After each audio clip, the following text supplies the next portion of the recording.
Shalom and good morning everyone. ఈ దిన కృపావాక్యం చూసుకుందాము. ఎలోం బిడ్డలారా, నా నిబంధనను కట్టడలను నీవు ఆచరించకపోవుట నేను కనుగొనిచున్నాను గనుక ఈ రాజ్యము నీకుండకుండా నిశ్చయముగా తీసివేసి నీ దాసునికి ఇచ్చేదను.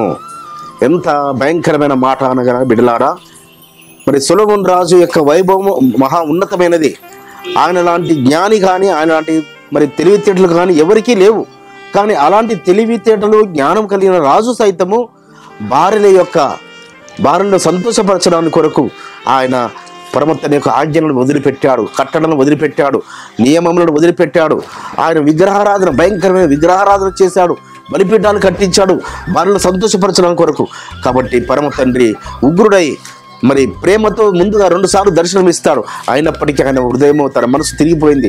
అప్పుడు ఉగ్రుడై అంటున్నాడు, నువ్వు నా ఆజ్ఞలు అనుసరించలేదు కాబట్టి నీ రాజ్యమును తీసివేసి నీ తోటిని దాసునికి ఇస్తానన్నాడు. చూడండి ఎంత భయంకరమైన విషయం బిడ్డలారా. దావీదు రాజు గారిని బట్టి తరతరాలకు సింహాసనము సంపాదించి పెట్టబడితే ఒకే ఒక తరం గడిచిందే లేదో, సొలొమోను రాజు యొక్క అజ్ఞానమును బట్టి, అవిధేయతను బట్టి, పరమతండ్రికి లోబడకపోయిన దాన్ని బట్టి, పరమతండ్రిని సంతోషపరచకపోగా బాధ పెట్టిన దాన్ని బట్టి ఆయన రాజ్యము మరి 12 గోత్రాలు 2 రాజ్యాలుగా విభాగింపబడినవి.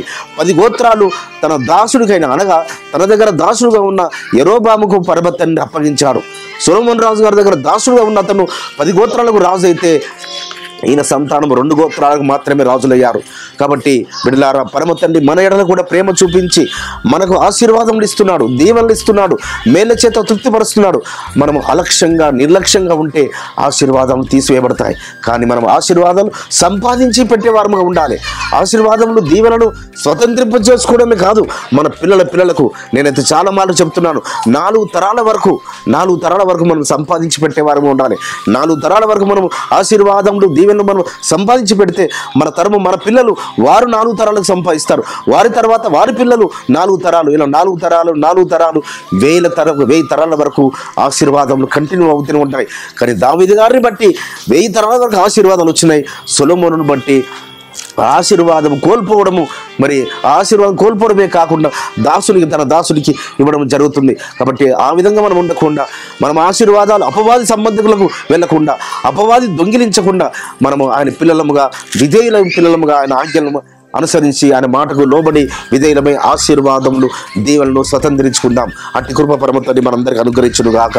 ప్రార్థించుకుందాం. పరిశుద్ధుడైన తండ్రి, సొలొమోను రాజు గారు తండ్రి తనైతే ఆశీర్వాదములు కోల్పోయాడు, దీవెనలను కోల్పోయాడు నాయన. మరి స్వతంత్రించుకోవాల్సిన రాజ్యమును మరి ఇతరులకు తన దాసునికి ఇచ్చాడు. ఇజ్రాయేలు 2 భాగములుగా ముక్క చెక్కలైంది.